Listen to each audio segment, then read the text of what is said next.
વિદ્યાર્થી મિત્રો, ધોરણ 5 વિષય ગણિત પ્રકરણ 3 જેનું નામ છે કેટલા ચોરસ, જેમાં અગાઉના વિડિયોમાં આપણે પાના નંબર 44 સુધી અભ્યાસ કર્યો. હવે જોઈએ પાના નંબર 44 પર જ આગળ. પાંચ ચોરસનો કોયડો, જેમાં કહે છે કે પાના નંબર 45 પર ચોરસ ખાના દર્શાવેલા આગળના એક નાના ચોરસની બાજુ માપો. તમે જોશો કે પાના નંબર 45 ઉપર મોટો એક ચોરસ આપેલો છે કે જેની અંદર નાના નાના ચોરસો દોરેલા છે. હવે એમાં આપણે પાંચ ચોરસનો ઉપયોગ કરી તમે જેટલા આકાર બનાવી શકો તેટલા બનાવો. ત્રણ આકાર તમારા માટે દોરેલા જ છે. એમાં કહે છે કે આની અંદર પાંચ ચોરસ એટલે કે નાના નાના પાંચ ચોરસનો ઉપયોગ કરી અને અલગ અલગ આકાર બનાવવાનું કહે છે, જેમાંથી ત્રણ આકાર તો આપણા માટે દોરેલા જ છે. હવે જોઈએ પાના નંબર 45.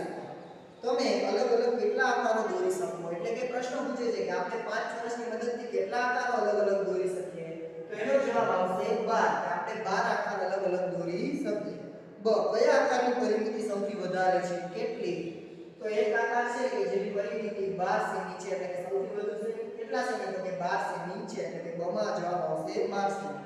કયા આકારની પરિમિતિ ઓછી છે, કેટલા સેમી, તો કે એક આકાર છે કે જેની પરિમિતિ 10 સેમી છે, એટલે એનો જવાબ આવશે 10 સેમી. કે આપેલા આકારનું ક્ષેત્રફળ કેટલું છે, એટલે કે આપેલા દરેક આકારનું ક્ષેત્રફળ કેટલું છે, તો આપણે ખબર જ છે કે દરેક છે એ નાના નાના પાંચ ચોરસમાંથી આકારો બનેલા છે, એટલે કે દરેક આકારનું ક્ષેત્રફળ કેટલું હશે, તો કે 5 ચોરસ સેમી બધા આકારોનું ક્ષેત્રફળ હશે. હવે જોઈએ પાના નંબર 46 ઉપર. તમે પાંચ ચોરસની મદદથી 12 આકારો મેળવ્યા. જો તમે જોશો કે પાના નંબર 46 ઉપર આવી રીતના એક લંબચોરસ આપેલું છે કે જેમાં અલગ અલગ 12 આકારો છે એ આપેલા છે. આગળ કે છે આ બધા 12 આકારોને એવી રીતે ગોઠવ્યા છે કે જે લંબચોરસ બનાવે. આ એક 10 * 6 નો લંબચોરસ છે, એટલે કે અહીંયા જે આપેલો લંબચોરસ છે કેવો, તો કે 10 * 6 નો, એટલે કે લંબાઈ 10 સેમી અને પહોળાઈ 6 સેમી છે. કેમ કે તેમાં 10 હાર અને 6 સ્તંભ છે, એટલે કે 10 હાર આડી લાઈન કેટલી, તો કે 10, અને ઊભા સ્તંભ એ કેટલા, તો કે 6 છે. તમે જાણીને આશ્ચર્ય થશે કે આ બધા આકારોમાં 6 * 10 ના લંબચોરસ બને એવા 2000 કરતાં પણ વધારે રીત છે. એટલે કે આવી રીતના આપણે પાંચ ચોરસની મદદથી 10 * 6 ના એવા 2000 કરતાં પણ વધારે લંબચોરસ બનાવી શકીએ છીએ. આગળ કે છે આ બધા 12 આકારોને કાર્ડશીટ પર દોરી તેને કાપી લ્યો. એટલે કે દરેકે દરેક આકારને આપણે કાર્ડશીટ ઉપર, એટલે કે નાનું એવું કાર્ડશીટ લઈ એના ઉપર દોરી અને કાપવાનું કહે છે. આ 12 આકારને બીજી અન્ય રીતે ગોઠવવાનો પ્રયત્ન કરો જેથી 10 * 6 નો લંબચોરસ બને. એટલે કે અહીંયા કેવી રીતના 10 * 6 નો લંબચોરસ બનાવ્યો છે એવો 10 * 6 નો લંબચોરસ, પણ આ આકારો છે એને કેવી રીતે, તો કે આના કરતાં અલગ રીતે ગોઠવવાનું કહે છે. આગળ કહે છે અમે આવું કરી શકીએ, આપણે આવું કરી શકીએ છીએ. પછી કહે છે કે બીજો કોયડો ઉકેલીએ, એટલે કે હવે બીજો અલગ કોયડો ઉકેલીએ.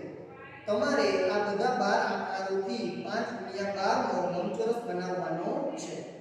તેના માટે પણ 1000 કરતાં વધારે રીતો છે. જો તમે એક પણ રીત શોધી શકો તો ખૂબ સરસ. એટલે કે અહીંયા કેમ 10 * 6 નો લંબચોરસ હતો એવો હવે 12 * 5 નો લંબચોરસ બનાવવાનું કહે છે, અને એ માટે પણ 1000 કરતાં પણ વધારે રીતો છે. તો આપણે એમાંથી એક રીત શોધવાનું કહે છે. આગળ જોઈએ પાના નંબર 47 ઉપર. અહીં એક શતરંજનું બોર્ડ છે. તમે જોશો કે પાના નંબર 47 ઉપર એક શતરંજનું, એટલે કે ચેસ બોર્ડ, આપણે ચેસની જે રમત રમતા હોય ને એમાં કેવું બોર્ડ હોય એવું એક આપેલું છે. તમારા મિત્ર સાથે 12 આકારનો એક સમૂહ લઈ આ રમત રમો. એટલે કે આપણે આપણા મિત્ર સાથે 12 આકારનો એક સમૂહ લઈ અને આ રમત રમવાનું કહે છે. પહેલો ખેલાડી સમૂહમાંથી એક આકાર લઈને આ બોર્ડ પર એવી રીતે મૂકશે જેથી 5 ચોરસ ઢકાઈ જશે. એમ કહે છે કે પહેલો જે ખેલાડી હોય એ શું કરશે કે પેલા જે 12 આકાર હતા એમાંથી એક આકાર લઈ અને આ ચેસનું જે બોર્ડ છે એના ઉપર એવી રીતે મૂકશે કે 5 ચોરસ છે એ ઢકાઈ જશે. બીજો ખેલાડી બીજા એક આકાર લઈને બોર્ડ પર એવી રીતે મૂકશે જેથી પેલા આકાર પર ન આવે. વારાફરતી તમારામાંથી કોઈ આગળ ન વધી શકે ત્યાં સુધી ચાલુ રાખો. એટલે કહે છે કે બીજો ખેલાડી છે એ બીજો આકાર ઉપાડશે અને આ ચેસ બોર્ડ ઉપર એવી રીતે મૂકશે કે જેથી પેલે ખેલાડીએ જે 5 ચોરસ ઢાંક્યા હોય એની ઉપર ન આવે. વારાફરતી વારા દરેક ખેલાડી એક પછી એક ખેલાડી છે એ આવી રીતના એના ઉપર આકારો મૂકતા જશે. જે છેલ્લો આકાર મૂકશે તે વિજેતા ગણાશે, એટલે કે તે જીતો ગણાશે. તમારી પોતાની લાદી બનાવો. ગણિત ગમ્મત ધોરણ 4 પાના નંબર 117 થી 119 પરની કરિયાની પેટર્ન યાદ છે? હવે કે છે કે આપણે જ્યારે ચોથા ધોરણમાં ભણતા હતા તેના પાઠ્યપુસ્તકમાં પાના નંબર 117, 118 અને 119 એના ઉપર કરિયાની પેટર્નના દાખલા આવતા હતા. એ આપણે યાદ છે. તમારે એક સાચી લાદી પસંદ કરી તેને ત્યાં સુધી લગાડવાની હતી જ્યાં સુધી વચ્ચે કોઈ જગ્યા ના રહે. એટલે કે આપણે એક લાદીને પસંદ કરીને એવી રીતના ભોંયતળિયામાં લગાડવાની કે જેથી કોઈ પણ જાતની જગ્યા લાદીઓ વચ્ચે રહે નહીં. આગળ પાના નંબર 48 ઝરી એક દુકાનમાં ગઈ અને ત્યાં ભોંયતળિયા માટે અલગ અલગ પેટર્નની લાદીઓ જોઈ આશ્ચર્યચકિત થઈ ગઈ. કેટલી સુંદર છે આ પેટર્ન, ઈ કે છે. તમે જોશો કે પાના નંબર 48 ઉપર લાદીઓની અલગ અલગ પેટર્નો આપેલી છે. એ પેટર્ન છે એ કેટલી સુંદર છે એમ ઝરી કહે છે. તમે તે લાદીઓ શોધી શકો જેને વારંવાર ઉપયોગ કરીને ભોંયતળિયાની પેટર્ન બનાવી શકે. દરેક પેટર્નમાં આ લાદી પર વર્તુળ કરો, એટલે કે અલગ અલગ લાદીઓનો ઉપયોગ કરી અને ભોંયતળિયા એટલે કે જમીન પર આપણે પેટર્ન બનાવી શકીએ. આ પેટર્ન જોઈને ઝરી પોતાની પીળી લાદી બનાવવા માંગે છે. તમે પણ આ રીતે તમારી લાદી બનાવી શકો. હવે ઝરીએ જે લાદી બનાવી છે એ આપણે જોઈ લઈએ. એમાં કે છે પગલું 1 એક કાર્ડશીટને જાડા ટુકડો કાપી લો, એટલે કે એક કાર્ડશીટમાંથી જાડો ટુકડો કાપવાનું કે છે કે જે 3 સેમી બાજુવાળો એક ચોરસ હોય કે જે કેવી રીતના તો અહીંયા પગલા 1 ની બાજુમાં જે ચોરસ છે એવો હોય. હવે આગળ કે છે પગલા 2 આ ચોરસની કોઈ એક બાજુ પર ત્રિકોણ દોરો, એટલે કે ચોરસની ગમે એક બાજુ પર બહારની સાઈડ ત્રિકોણ દોરવાનું કહે છે. પછી કહે છે કે હવે આ ચોરસની બીજી બાજુ બીજો એક એ જ માપનો ત્રિકોણ દોરો, પરંતુ આ વખતે આ ચોરસ અંદરની બાજુ દોરો.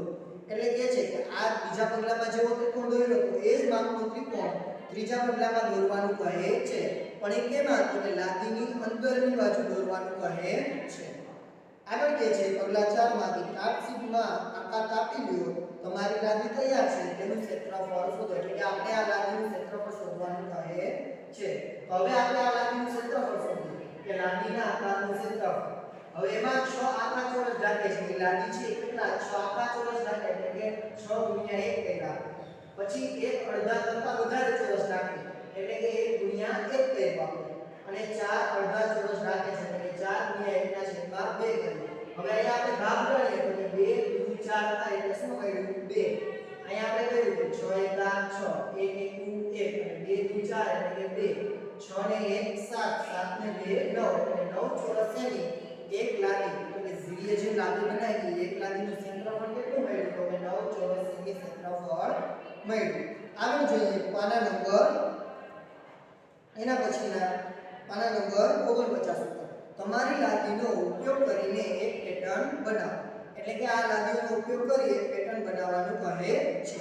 એક કાગળ પર આકારને અંકિત કરી તેનું પુનરાવર્તન કરતા જાઓ, એટલે કે એક કાગળ લઈ એના ઉપર એક આકાર દોરી અને એનું પુનરાવર્તન એટલે કે વારાફરતી વારા એક પછી એક આકાર લેવાનું કહે છે. પરંતુ ધ્યાન એ રાખવાનું કે તેમની વચ્ચે કોઈ જગ્યા ન રહે, એટલે કે બધા આકાર કેવા રહે તો કે એક સરખા અને લાદીઓ વચ્ચે કઈ જગ્યા રહે નહીં.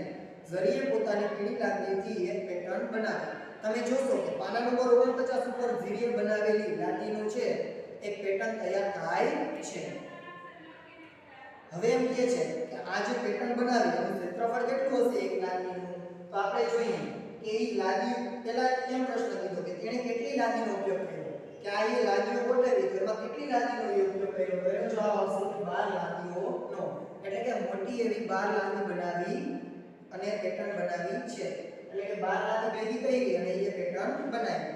ઝરીએ અહીંયા જે કરિયાની પેટર્ન બનાવી તેનું ક્ષેત્રફળ કેટલું, એટલે કે આ જે આખી પેટર્ન બનાવી છે એનું ક્ષેત્રફળ કેટલું.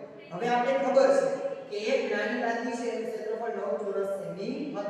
તો અહીંયા જે આજે એક મોટી લાદી થાય બરોબર, તો એ કેટલી લાદી તો કે 4 લાદીમાંથી બને છે. એક આકાર કુલ 4 લાદીમાંથી બન્યું અને એક લાદીનું ક્ષેત્રફળ 9 ચોરસ સેમી હતું. તો આપણે એક આકારનું ક્ષેત્રફળ જોઈએ તો કેટલું કરીએ 9 ગુણ્યા 4 એટલે 9 ચોક ને 36 ચોરસ સેમી એક મોટી લાદીનું ક્ષેત્રફળ થાય. હવે મોટી કુલ લાદી કેટલી હતી આપણે લખ્યું કે 12 લાદી છે, 12 લાદીનો ઉપયોગ કર્યો હતો. તો આપણે 12 લાદીનું ક્ષેત્રફળ શોધીએ. પેટર્નમાં દર્શાવેલ તમામ લાદીનું ક્ષેત્રફળ.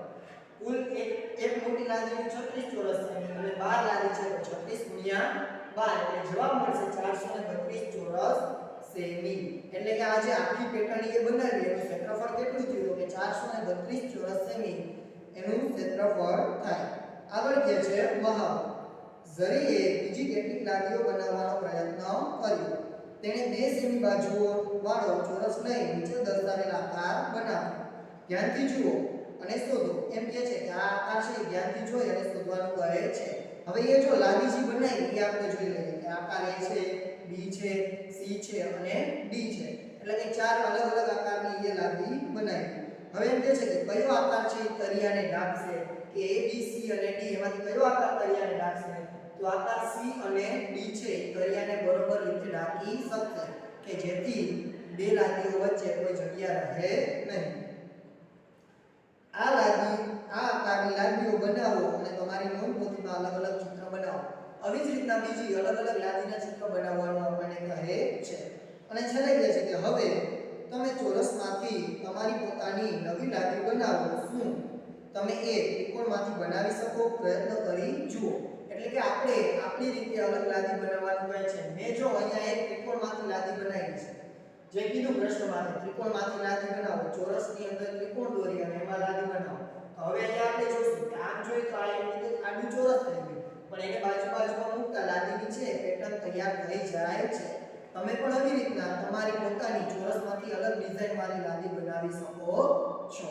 અહીંયા આપણું ત્રીજું ચેપ્ટર છે એ પૂર્ણ થયું. હવે ચોથું ચેપ્ટર ભાગ અને પૂર્ણ આપણે આપણા આવતા વિડિયોમાં સમજીશું. Thank you.